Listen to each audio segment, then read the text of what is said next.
Bismillahirrahmanirrahim. Wassallallahu ala nabiyina Muhammad wa ala alihi wa sahbihi ajma'in.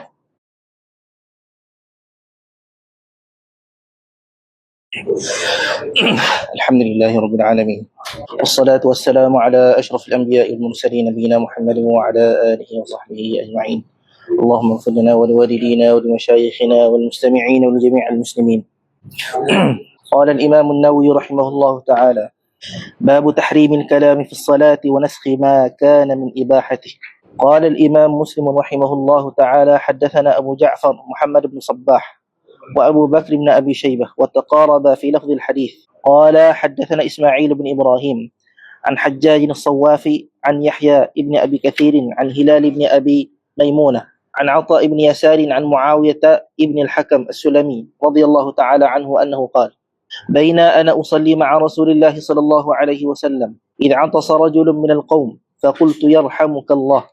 فرماني القوم بأبصارهم فقلت: واثقل أمياه، ما شأنكم تنظرون إلي؟ فجعلوا يضربون بأيديهم على أفخاذهم، فلما رأيتهم يصمتونني لكني سكت. فلما صلى رسول الله صلى الله عليه وسلم فبأبي هو وأمي ما رأيت معلما قبله ولا بعده أحسن تعليما، فوالله ما كهرني ولا ضربني ولا شتمني. قال: إن هذه الصلاة لا يصلح فيها شيء من كلام الناس، إنما هو التسبيح والتكبير وقراءة القرآن، أو كما قال رسول الله صلى الله عليه وسلم. قلت: يا رسول الله، إني حديث عهد بجاهلية، وقد جاء الله بالإسلام، وإن منا رجالا يأتون الكهان. قال: فلا تأتهم. قال: ومنا رجال يتطيرون. قال: ذاك شيء يجدونه في صدورهم فلا يصدنهم. قال ابن صباح: فلا يصدنكم. قال: قلت: ومنا رجال يخطون. قال: كان نبي من الأنبياء يخط، فمن وافق خطه فذاك. قال: وكانت لي جارية ترعى غنما لي قبل أحد والجوانية، فاطلعت ذات يوم فإذا الذيب قد ذهب بشاة من غنمها، وأنا رجل من بني آدم آسف كما يأسفون، لكني صككتها صكة. فأتيت رسول الله صلى الله عليه وسلم فعظم ذلك علي. قلت: يا رسول الله، أفلا أعتقها؟ قال: ائتني بها. فأتيته بها فقال لها: أين الله؟ قالت: في السماء. قال: من أنا؟ قالت: أنت رسول الله. قال: أعتقها فإنها مؤمنة. قال: حدثنا إسحاق بن إبراهيم قال أخبرنا عيسى بن يونس قال حدثنا الأوزاعي عن يحيى بن أبي كثير بهذا الإسناد نحوه. قال: حدثنا أبو بكر بن أبي شيبة وزهير بن حرب وابن نمير وأبو سعيد الأشج وألفاظهم متقاربة. قالوا: حدثنا ابن فضيل قال حدثنا الأعمش عن إبراهيم عن علقمة عن عبد الله رضي الله عنه أنه قال: كنا نسلم على رسول الله صلى الله عليه وسلم وهو في الصلاة فيرد علينا، فلما رجعنا من عند النجاشي سلمنا عليه فلم يرد علينا، فقلنا: يا رسول الله، كنا نسلم عليك في الصلاة فترد علينا. قال: إن في الصلاة شغلا. قال: حدثني ابن نمير قال حدثني إسحاق بن منصور السلولي قال حدثنا هريم ابن سفيان عن الأعمش بهذا الإسناد نحوه. قال: حدثنا يحيى بن يحيى قال أخبرنا هشيم عن إسماعيل ابن أبي خالد عن الحارث ابن شبيل عن أبي عمرو الشيباني عن زيد بن أرقم رضي الله عنه أنه قال: كنا نتكلم في الصلاة يكلم الرجل صاحبه وهو إلى جنبه في الصلاة حتى نزلت: وقوموا لله قانتين، فأمرنا بالسكوت ونهينا عن الكلام. قال: حدثنا أبو بكر بن أبي شيبة قال حدثنا عبد الله بن نمير ووكيع قال: وحدثنا إسحاق بن إبراهيم قال أخبرنا عيسى بن يونس كلهم عن إسماعيل بن أبي خالد بهذا الإسناد نحوه. قال: حدثنا قتيبة بن سعيد قال حدثنا ليث قال: وحدثنا محمد بن رمح قال أخبرنا الليث عن أبي الزبير عن جابر رضي الله تعالى عنه أنه قال: إن رسول الله صلى الله عليه وسلم بعثني لحاجة ثم أدركته وهو يسير. قال قتيبة: يصلي، فسلمت عليه فأشار إلي، فلما فرغ دعاني فقال: إنك سلمت آنفا وأنا أصلي وهو موجه حينئذ قبل المشرق. قال: حدثنا أحمد بن يونس قال حدثنا زهير قال حدثني أبو الزبير عن جابر رضي الله تعالى عنه أنه قال: أرسلني رسول الله صلى الله عليه وسلم وهو منطلق إلى بني المصطلق، فأتيته وهو يصلي على بعيره فكلمته فقال لي بيده هكذا وأومأ زهير بيده، ثم كلمته فقال لي هكذا فأومأ زهير أيضا بيده نحو الأرض وأنا أسمعه يقرأ يومئ برأسه. فلما فرغ قال: ما فعلت في الذي أرسلتك له؟ فإنه لم يمنعني أن أكلمك إلا أني كنت أصلي. قال زهير وأبو الزبير جالس مستقبل الكعبة، فقال بيده أبو الزبير إلى بني المصطلق، فقال بيده إلى غير الكعبة. قال حدثنا أبو كامل الجحدري قال حدثنا حماد بن زيد عن كثير عن عطاء عن جابر رضي الله تعالى عنه أنه قال: كنا مع النبي صلى الله عليه وسلم فبعثني في حاجة، فرجعت وهو يصلي على راحلته ووجهه على غير القبلة، فسلمت عليه فلم يرد علي، فلما انصرف قال: إنه لم يمنعني أن أرد عليك إلا أني كنت أصلي. قال وحدثني محمد بن حاتم قال حدثنا معلى ابن منصور قال حدثنا عبد الوارث بن سعيد قال حدثنا كثير بن شنظير عن عطاء عن جابر رضي الله تعالى عنه أنه قال: بعثني رسول الله صلى الله عليه وسلم في حاجة، بمعنى حديث حماد. قال الإمام النووي: باب جواز لعن الشيطان في أثناء الصلاة والتعوذ منه، وجواز العمل القليل في الصلاة. قال الإمام مسلم: حدثنا إسحاق بن إبراهيم وإسحاق بن منصور قال أخبرنا النضر ابن شميل قال أخبرنا شعبة قال حدثنا محمد وهو بن زياد قال سمعت أبا هريرة رضي الله تعالى عنه يقول: قال رسول الله صلى الله عليه وسلم: إن عفريتا من الجن جعل يفتك علي البارحة ليقطع علي الصلاة، وإن الله أمكنني منه فذعته فلقد هممت أن أربطه إلى جنب سارية من سوار المسجد حتى تصبحوا تنظرون إليه أجمعون، أو قال كلكم. ثم ذكرت قول أخي سليمان: رب اغفر لي وهب لي ملكا لا ينبغي لأحد من بعدي، فرده الله خاسئا. وقال ابن منصور: شعبة عن محمد بن زياد قال حدثنا محمد بن بشار قال حدثنا محمد هو ابن جعفر قال وحدثناه أبو بكر بن شيبة قال حدثنا شبابه كلاهما عن شعبة في هذا الإسناد، وليس في حديث ابن جعفر قوله فذعته. وأما ابن أبي شيبة فقال في روايته فدعته. قال حدثنا محمد بن سلمة المرادي قال حدثنا عبد الله بن وهب عن معاوية بن صالح يقول حدثني ربيعة بن يزيد عن أبي إدريس الخولاني عن أبي الدرداء رضي الله تعالى عنه أنه قال: قام رسول الله صلى الله عليه وسلم فسمعناه يقول: أعوذ بالله منك، ثم قال: ألعنك بلعنة الله، قالها ثلاثة وبسط يده كأنه يتناول شيئا. فلما فرغ من الصلاة قلنا: يا رسول الله، قد سمعناك تقول في الصلاة شيئا لم نسمعك تقوله قبل ذلك، ورأيناك بسطت يدك. قال: إن عدو الله إبليس جاء بشهاب من نار ليجعله في وجهي، فقلت: أعوذ بالله منك 3 مرات، ثم قلت: ألعنك بلعنة الله التامة، فلم يستأخر 3 مرات، ثم أردت أخذه، والله لولا دعوة أخينا سليمان لأصبح موثقا يلعب به ولدان أهل المدينة. بسم الله الرحمن الرحيم. صلى الله على نبينا محمد وعلى آله. باب تحريم الكلام في الصلاة ونسخ ما كان من إباحته. Ini bab haram bercakap-cakap dalam solat dan mansuhnya keharusan sebelum daripada ini. Ini hadis panjang, ada beberapa bahagian daripada hadis ni. Riwayat daripada Muawiyah ibn al-Hakam As-Sulami katanya, sedang aku bersembahyang bersama dengan Nabi SAW, tiba-tiba ada orang bersin. Fakultu, aku berkata, yarhamukallah, semoga Allah Ta'ala merahmati engkau. Faramani al-qawmu bi absarihim, lalu orang ramai menjegilkan mata kepada aku. Mana mereka keling tengok. Mana begitu cepat sekali sehingga dia kata panah. Pakak-pakak jeling tengok, keling kepada aku ni, ataupun celak putih mata tengok aku ni. Aku pun berkata, wa sukla ummayah, matilah aku kali ni, sudah hijau. Jadi kalau asal makna dia tu, mok aku kematian aku, mana matilah aku. Mok engkau mati engkau, matilah mu, gitu. Di sini yang mana sudah hijau lah, matilah kali ni. Mana pakak salah, mana dia mengakui ada kesalahan dia buat ni. Kalau tidak, orang ramai ni tak akan tengok dia sebegitu rupa. Wanudubah. Masya'nukum tanzuruna ilayya. Apa hal kamu ni? Apa pula kelih kat aku? Mana salah ke? Jawab doa, jawab orang bersing tu. Tolong mendoakan orang bersing. Mana dia tidak tahu. Dia tidak tahu pada waktu tu bercakap-cakap dalam solat itu tidak dibenarkan. Jadi mereka pakai tepuk. Isyarat dengan tangan mereka itu tepuk paha. Maknanya nak suruh aku diam.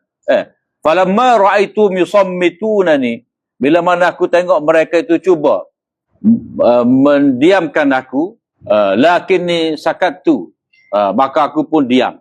Pakai dia gitu. Bila mana Rasulullah sallallahu alaihi wasallam selesai daripada solat, maka demi fa bi abi huwa wa ummi, maka demi ayah dan ibuku, tak suka bahawa tidak pernah aku melihat seorang guru sebelum dan sesudah baginda. Mana akan datang, aku jumpa ni, dia akan datang ni, tak ada dah sesudah daripada baginda ni yang lebih baik, yang lebih elok mengajarkan kepada orang lain berbanding dengan baginda. Mana baginda lah guru yang terbaik, tidak ada guru yang seperti baginda. Demi Allah, ma kaharani wala darabani wala syatamani. Demi Allah, Nabi SAW tidak segah aku, tidak jekah aku, dan Nabi tidak pukul aku, dan Nabi tidak memaki aku. Mana Nabi tenang menerima kesalahan aku. Maka Nabi SAW bersabda di sini, inna hadhihi salah. Mana semaya ni, bukan semaya tadi. Mana semaya ni, semaya ni. Jenis semaya ni. Tidak wajar, tidak elok, tidak boleh padanya itu satu pun daripada percakapan manusia. Mana tak boleh kecek, tak boleh buah. Sebenarnya sembahyang itu bertasbih. Ada tasbih, takbir dan membaca Al-Quran. Atau kama qala Rasulullah sallallahu alaihi wasallam. Itulah Nabi kata. Jadi semaya ni mana tidak boleh bercakap. Kenapa? Kerana percakapan itu adalah urusan kita sama kita. Sedangkan solat ini adalah munajat dengan Allah Subhanahu Wa Taala. Cuma dalam hadis Zil Yadain, iaitu Nabi SAW dalam semaya zuhur ataupun semaya asar, Nabi memberi salam setelah daripada 2 rakaat. Kemudian Nabi duduk kat batai tambah tu, macam ada tak puas hati, macam tengah marah-marah. Jadi marilah Zulyadain ini pergi tanya pada Nabi, aku siratis salah. Apakah semaya dikosarkan? Au nasita. Maka Nabi jawab, kullu zalika la. Apakah semaya dikosar ataupun engkau terlupa? Nabi kata, dua-dua tidak. Maknanya, memang aku semaya 4 rakaat. Aku ingat aku semaya 4 rakaat. Nabi kata, engkau memberi salam, Zulyadain kata, engkau memberi salam selepas daripada 2 rakaat. Jadi Nabi pun bangun, pergi sambung 2 rakaat lagi. Itu berlaku percakapan, dialog Nabi dengan Zulyadain dalam semaya. Jadi Nabi pergi tambah 2 rakaat, begitu juga sahabat. Jadi cukup 4 rakaat semaya zuhur ataupun asar itu. Maka di sini antara ulama yang berpendapat begini, itu boleh bercakap limaslahatis salah. Boleh bercakap limaslahatis salah. Maknanya untuk membaiki semaya hak terlupa tu, gapa-gapa terlupa, maknanya seorang makmum dia boleh bercakap memberitahu pada imam. Terutamanya lepas wisalam. Jadi kalau tengah semaya tu tasbih lah. Tapi kadang-kadang badi tak ingat. Pakat tak ingat berlaku. 10 orang semaya tu, 10 tu tak ingat. Maka lepas pada tu, seorang tu boleh tegur imam. Kemudian imam pun terus sambung. Pawi salah. Mana tidak perlu istinaf. Start semula. Mana bina alama qad salla. Kena memadai dengan sambung atas apa yang telah terdahulu. Jadi Imam Malik kata, yajuzu fiha, yani yajuzu al-kalam fiha li islahis salah. Tapi Imam Syafi'i kata, percakapan lupa tak batas semaya. Dan ashab kita ni, kata Abu Bakar Ar-Razi, tidak membezakan. Dan mereka kata, rosak semaya dengan ada kalam itu, walaupun dengan cara terlupa. Ataupun untuk islah salah. Jadi mazhab Hanafi tak boleh. Sebab dia kira hadis Zulyadain itu cerita dahulu. Sebelum daripada hadis ni. Maksudnya dalam cerita Zulyadain itu tidak pakai. Ini masalah bercakap ni. Jadi bercakap dalam semaya ni, kalau kita pakai hadis ni dengan hadis Zulyadain, ni percakapan tidak ada keperluan. Maknanya ni doa ni tak perlu ni. Ataupun masya'nukum dia kata. Apa mu tengok kat aku ni. Jadi hal ni tak perlu percakapan ni. Tapi kalau mengikut mazhab Malik tadi, untuk baiki semaya tak apa, dibenarkan.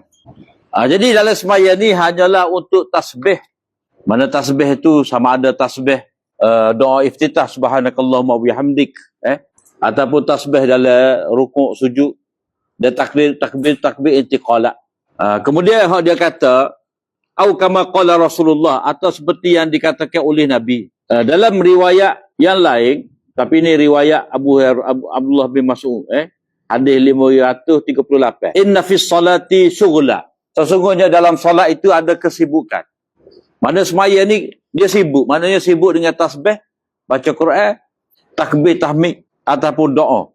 Dalam hadis ni juga kata Ibnul Malak, salah seorang pensyarah pada kitab Masabih, dia kata Imam Syafi'i buat dalil daripada hadis ni, takbiratul ihram itu satu juzuk daripada semaya. At-takbir, juzuk daripada semaya, mana rukun. Tapi mazhab Hanafi dia kira takbir itu dia syarat, bukan rukun. Maknanya syarat nak masuk dari semaya. Miftahu solat at-tuhur wa tahrimuha at-takbir.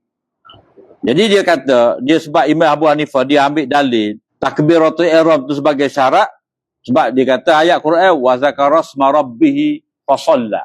Sebut nama Allah yang takbir, kemudian dia semaya. Jadi fa tu lil mughayarah. Maknanya satu yang atau dengan fa tu maknanya tagayur, mana tak sama antara zikrullah takbir dengan solat. Itu pendapat dia lah. Sebab dalam mazhab Hanafi ni dia tidak terikat dengan Allahu Akbar, Allahu Azam pun boleh, Allahul Akbar pun boleh, Allah Kabir pun boleh, menggambarkan kebesaran. Tapi itu teori pekoh lah. Tapi hak dia buat tu tak ada Allahul Azam. Selama kita duduk semaya di Pakistan tempat Hanafi tu tak ada.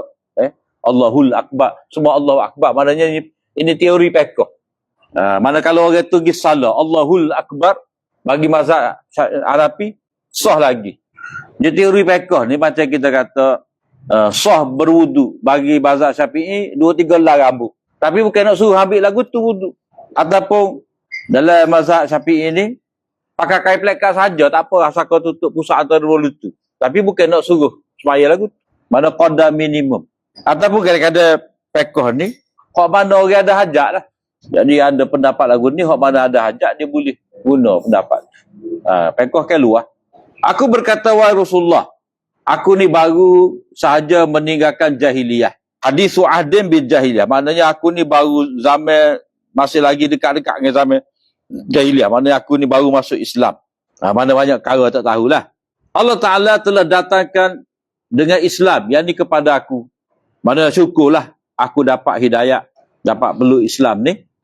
Jadi kata dia, di antara kita ni ada orang-orang lelaki yang pergi menemui tukang tenung, tukang tilik. Jadi tu bomba lah. Kahin. Mana kahin ni, dia boleh meramalkan benda yang akan berlaku masa akan datang. Tengok dia air ko, tak, suluh dengan teropong ko. Macam-macam dia boleh dakwa. Sini ada. Jadi kuhan ni, dia mendakwa, dia menerima berita-berita akan datang. Arraf ni, mana dia boleh menjejaki barang ilan-ilan mana. Itu beza arraf dengan kuhan. Mana tu ke tilik ni dia meramal nasib. Tengok tapak tangan ko, tengok dahi ko. Arraf ni, tugas dia cari benda hak curi duk mana, benda ilan duk mana. Jadi, orang ni dia bila dia tak jumpa kat, dia pergi jumpa lah. Dia tak jumpa barang dia hilang, barang dia kena curi, dia pergi jumpa Arraf ni. Adapun kuhan, kahin, mana hak ni orang hak level tinggi lagi. Biasanya dia hidup dengan syaitan, hidup dengan jin. Sebab mesti daripada ramalan dia tu akan berlaku. Sebab 1-2 daripada ramalan dia tu sudah cukup untuk meyakinkan orang. Dalam hadis kan, dia memberitahu banyak perkara, ya betul, tapi tu pun orang jadi yakin, percaya kepada dia. Jadi syaitan ni akan membekalkan kepada dia tu benda-benda benda-benda gaib, benda-benda hak orang lain tak dapat, untuk meyakinkan orang-orang jumpa Tok Bomo ni supaya mereka ni terus percaya pada Tok Bomo. Dia macam testimoni barang produk lah. Kalau duduk dalam makmal tak lulus, tapi dia panggil 2-3 orang, jadi gua ni. Dah. Cukup dah orang yakin. Cuma dalam hadis Nabi kata man asta'arraf kan. Maksudnya Nabi kata kalau mari arraf tu tak boleh. Maksudnya Tuhan Lagilah. Siapa-siapa yang pergi jumpa tukar tilik ni 40 hari semaya dia tidak ditimba. Jadi Nabi kata, tak sah lah. Maknanya benda tu kamu kena tinggal. Walaupun kamu ni pergi jumpa Tok Bomo, kamu jangan pergi. Dan di kalangan kita ni, ada orang yang yatatayyarun. Mana menganggap sia kerana burung. Tiarah. Mana orang yang pesimis. Mana bunyi burung ratu, ada orang mati. Ataupun yang dekat dalam masyarakat kita ni, bewok.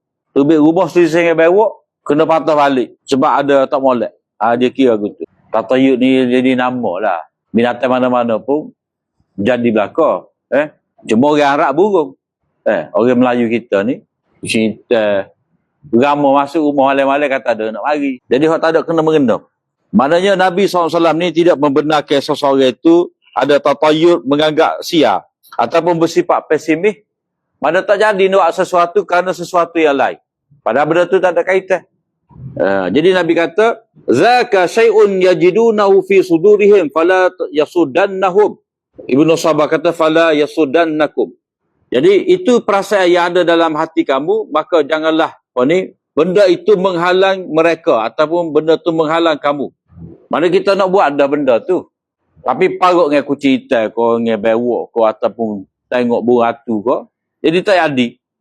Janganlah kamu buat keputusan berdasarkan kepada benda-benda yang tak ada saku paut.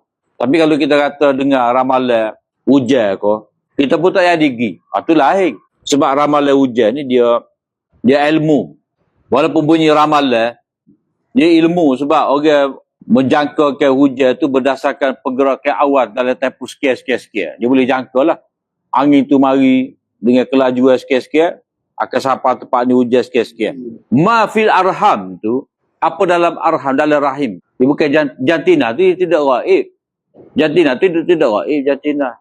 Hak gaibnya hak tak tahu, hak pak tu. Ditulis mereka mari ke tulis 4 perkara. Rezeki dia, ajar dia, asyakiyun, amsa'id. Itu gaib tu. Jadi jantina tu dia tidak gaib. Mana boleh kelih lah. Maknanya kalau orang tu pergi belah, contoh.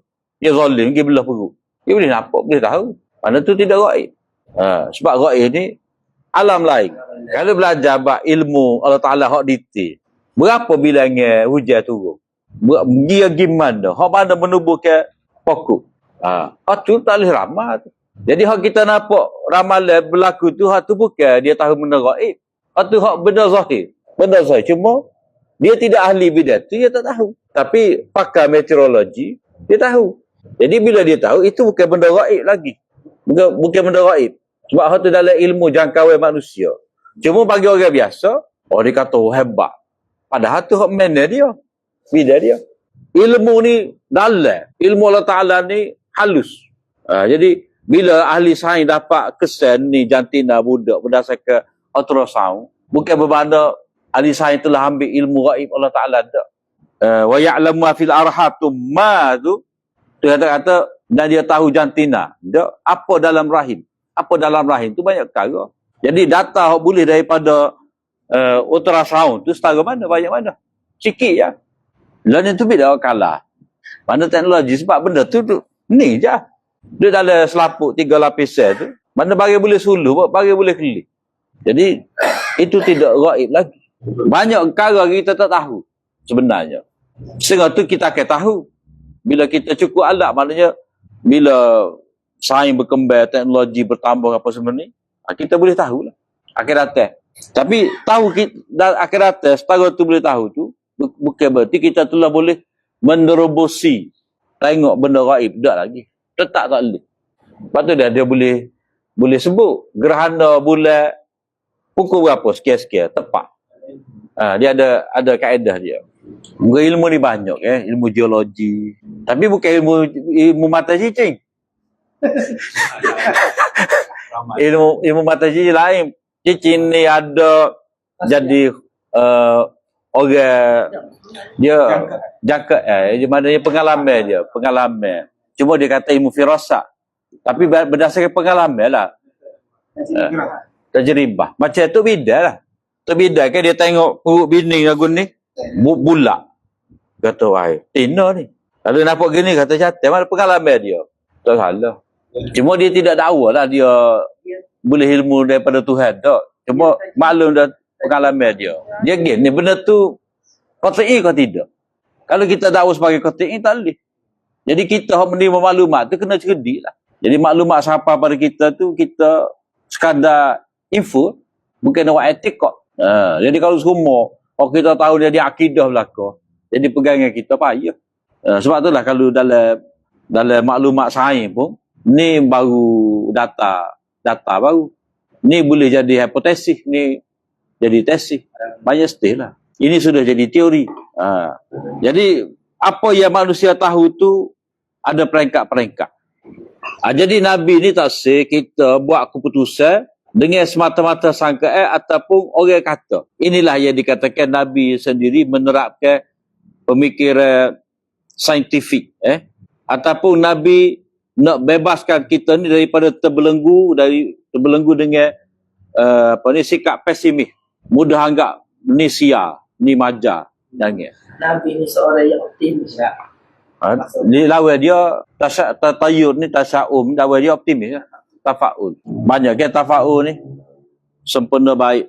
Kemudian wa minna rijalu yakhuttuna. Di antara kita ni orang buat ramalan ni dengan wak garisan. Ramalan ni asalnya daripada ramal. Ramal pasir. Jadi dia wak garisan atas pasir. Dia wak garisan banyak. Lepas tu dia suruh budak, dia potong lah. Dua. Tinggal mana? Kalau tinggal, cara orang dulu. Baca awak nasib lah. Atau mungkin ni nama kita, ni nama gawe kita. Tulis dengan pecah huruf tu. Lepas tu kita baki. Ada baki ke tak ada baki? Kalau tak ada baki, askung. Boleh binding. Ada ni kat gesek mati dia. Kak gila gesek. Lagi dah. Kita panggil pada. Dia mau ajak kita pergi lah. Ikut orang-orang. Dia ambil nama kita tu, dia aja tak betul dah. Lepas tu dia pergi kok. Tak sekung mana ni. Orang bawa tu mati dah. Waktu tu hidup lagi kodok. Asal tu mati dah asal. Mati dah. Kita sendiri Kak Ayana. Ada tu. Apa dia dah? Sungai Keladi. Kau tepi tu sungai. Rumah rasa tahu. Mana dia buat lagu tu lah. Jadi dia buat atas pasir. Jadi orang dia kata Ibni Iyan Asri al-Bayan. Oyak cepat. Dia oyak kepada hamba dia ni.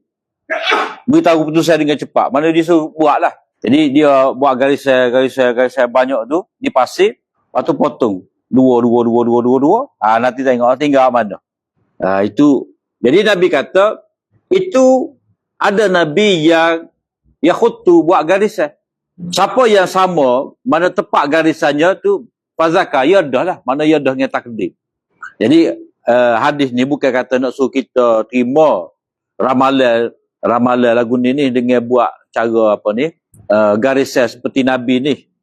Jadi maksudnya kata Imam Nawawi, orang yang buat garisan tadi tepat dengan apa yang berlaku, orang yang keputusan dia buat tu mengikut garisan dia, itu kalau betul tak apa.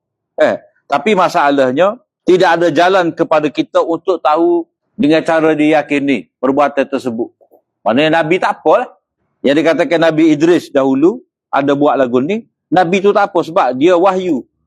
Kalau dia buat tu hanya zahir sahaja. Jadi tak ada jalan kepada kita untuk buat lagu tu. Jadi mana tahu siapakah yang boleh mengatakan kalau dia kata tu tepat dengan realiti sebenarnya seperti Nabi tu. Nabi tak apalah dia diberitahu oleh Allah Subhanahu Wa Taala. Orang lain tak ada benda tu. Maknanya asal perkataan ramalan tu perkataan Arab. Ramal tu pasir. Jadi garis di pasir. Cuma masalah ramalan ni, ada ramalan kosi kodai, tak ada kaitan. Seperti itulah. Nasib kita ni digantung oleh bintang zodiak ni. Ataupun mata cicing. Mana kita pakai, jadi gini. Ada kesan gini. Tu benda sedia sains.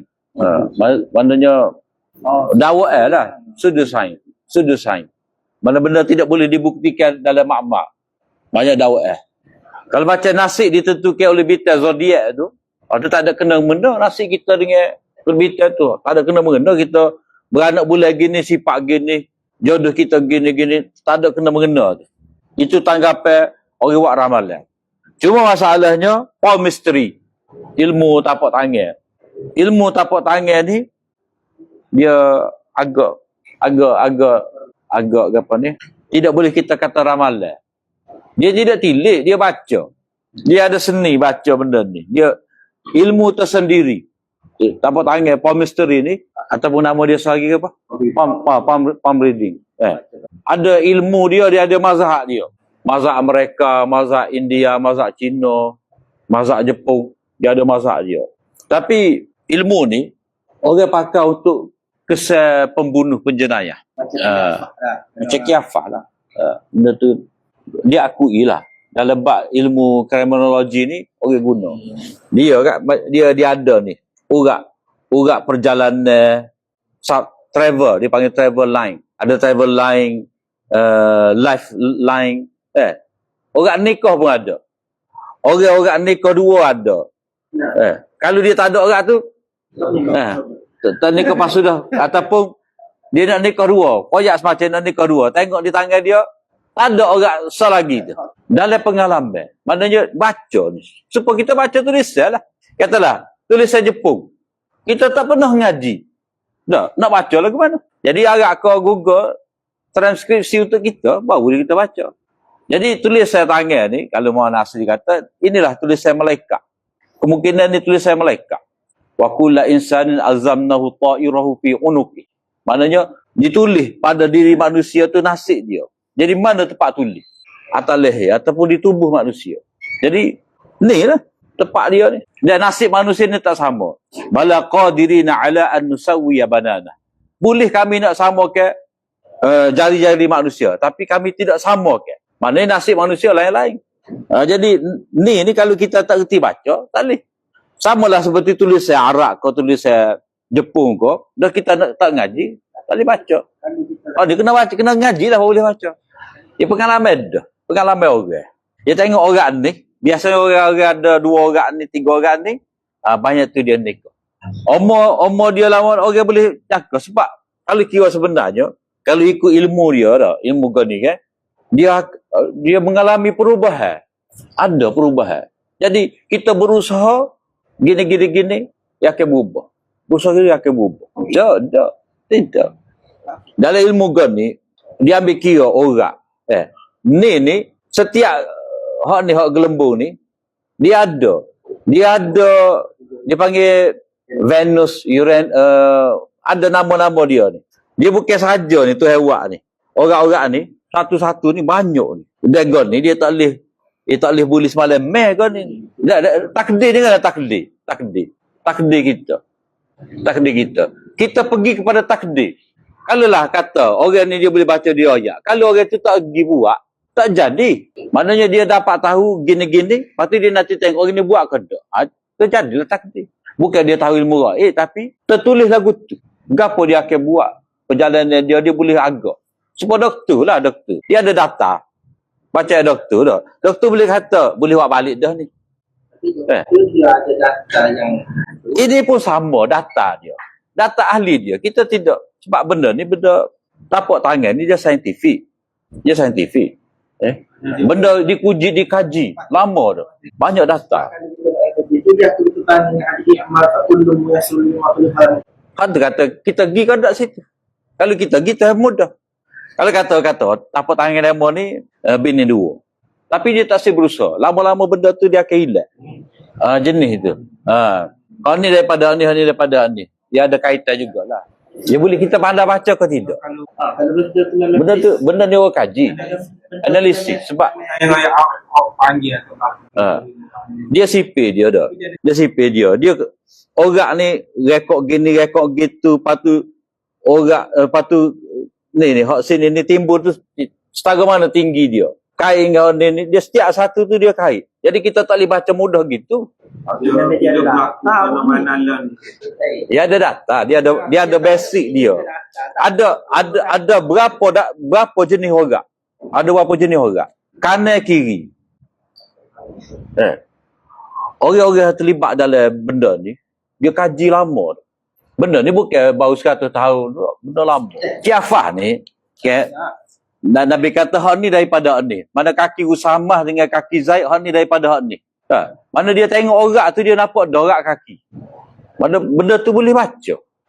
Jadi masalahnya, hak tafsirnya, dia nak mengkotakkan benda tu pada orang. Mungkin ni, ataupun terus nak percaya, tu tafsirnya. Syirik ni apa syirik? Ambil ilmu Allah Ta'ala letak pada orang. Itu baru syirik. Ni, dia tak ada dakwa apa-apa, tak ada. Kemungkinan. Berdasar pada data. Dia orang panggil fortune telling tak? Menyatakan nasib. Dia waktu dakwa, ni orang yang ahli betul. Supaya tak lebar lah. Tak lebar. Macam dia tahu belakang. Dia ya hukum gini. Dia semua dengan tu, tak betul. Semua dengan tu alim tu peti tak betul. Supaya doktor. Kita tanya maklumat dengan baru-baru ngaji baru habis. Dia maklumat dia ada. Tak lekat. Doktor pakar ada lagi. Jadi, orang yang ahli dalam bidang ni, dia ada autoriti lah nak kecek. Sebab benda ni benda saing. Benda saing. Bukan. Cuma yang sebaik-baiknya, kalau mesti kita tak buat kan. Sebab benda tu dia akan. Tidak lah. Cuma benda tu boleh diguna bagi orang yang perlu. Kita nak kaji, nak tengok penjenayahan ni. Katalah kalau orang ni dituduh. Orang ni dituduh sebagai pembunuh. Jadi kita boleh tengok lah. Sesuai atau tidak. Dengan itu. Kadang-kadang ilmu tulisan ni. Dia panggil apa ni? Grafologi. Bukan tak? Grafologi panggil. Tak ingat tu. Ilmu tulis. Maknanya orang tulis. Lagu mana B, lagu mana G, ekor lagu mana, S lagu mana. Boleh mencerminkan peribadi. Jadi ahli-ahli forensik ni. Dia boleh guna data ni untuk mengesahkan ni pembunuh ataupun tidak. Orang ni dituduh sebagai pembunuh. Tengok tapak tangan dia menasabah ke tidak. Jadi dia boleh buat. Sebab tu anda sebut tadi, ilmu palmistry ni dia berkait rapat dengan kriminologi. Dia ada. Kita tak biasa dengan benda ni, kita rasa pelik. Dia ada kitab, banyak kitab tentang palmistry ni.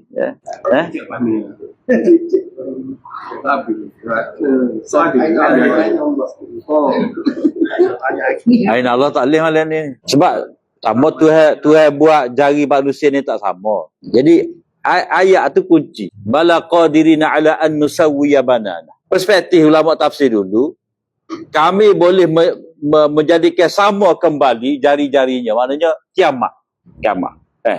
Mana kiamat ni dikembalikan semula. Jari-jari manusia ni sama. Seperti mana dia hidup. Kata walaupun dia masih itu jari dia terpotong. Maknanya jadi seluruh sama lah. Maknanya individu tu dia akan dapat balik jari dia sempurna di akhirat. Maknanya dihidupkan kembali. Perspektif moden sikit. Sila anda Maududi boleh cek balik lah. Bala qadirina ala an nusawwiya banana. Boleh Tuhan nak sama jari-jari manusia di dunia, tapi Tuhan tak buat. Cak jari. Jadi kita nampak cak jari saja, tapi setiap jari ni dia lain. Kalau kita pergi Saudi kan, tampering 10 tu dia nak. 10 siapa. Jadi kalau setiap ni berbeza, pahat ni berbeza jugalah. Jadi sebab itulah. Data manusia tu duduk sini. Malaikat boleh baca. Malaikat tulis. Jadi malaikat tulis apa? Nasib manusia lah. Cuma manusia tu kalau dia pilih jalan nak pergi buat benda tu, dia buat atas sini. Kemudian kata dia, saya ni ada hamba. Yang mengembala kambing saya ni. Di kibala Uhudin. Di balik bukit Uhud dan Jawaniyah. Jawaniyah mana ni? Mana dekat Uhud lah. Bahagian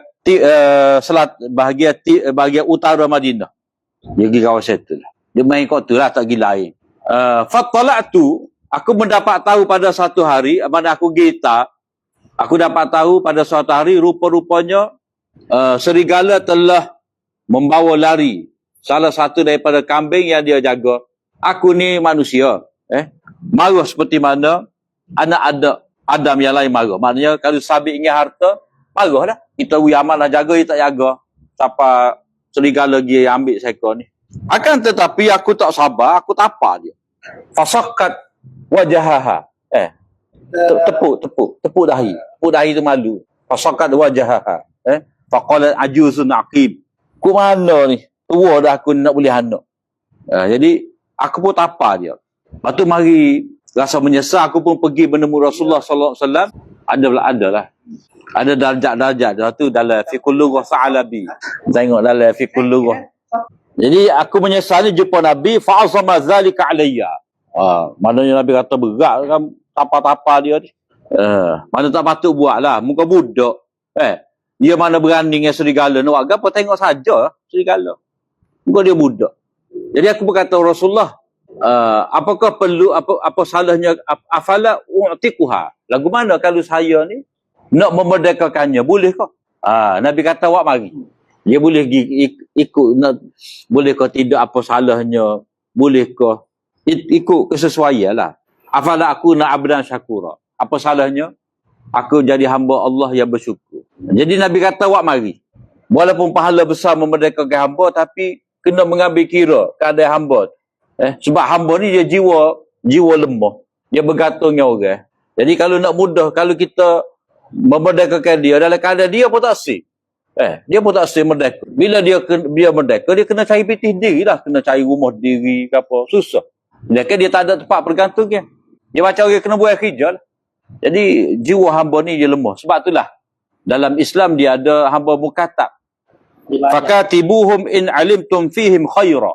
Buatlah perjanjian dengan mereka tu kalau kamu rasa molek. Maknanya sebelum dia merdeka, boleh hidup sendiri, training dulu dia. Maknanya dia pergi kerja, dia duduk dengan kita lagi, dia buat kerja untuk kita, lepas tu dia buat kerja untuk orang lain, lepas tu dia boleh PT tu dia bayar untuk kita. Itu training. Nabi bagi training pada dia. Sebab jiwa hamba ni lembah. Pasapah daripada hamba mukatab ni, maknanya training lah. Supaya orang buat aktivit lah ni lah. Askar. Besar dah. Kalau tak ada tu kak, dia jadi perokok. Cerita yang putih lah. Cerita yang putih kan. Hak jadi pengkhianat negara ke apa semua tu, hak bekas-bekas askar, hak tak ada kerja. Sebab tak ada kerja, sebab habis pecing, kaji atas bayar gaji, jadi terpaksa dah kerja dengan gangsterism, gangster ni, contoh tu. Jadi Nabi kata, awak mari nak teh dulu. Dia beriman ke tidak? Jadi Nabi teh, aina Allah? Di mana Allah? Wallahu a'lam.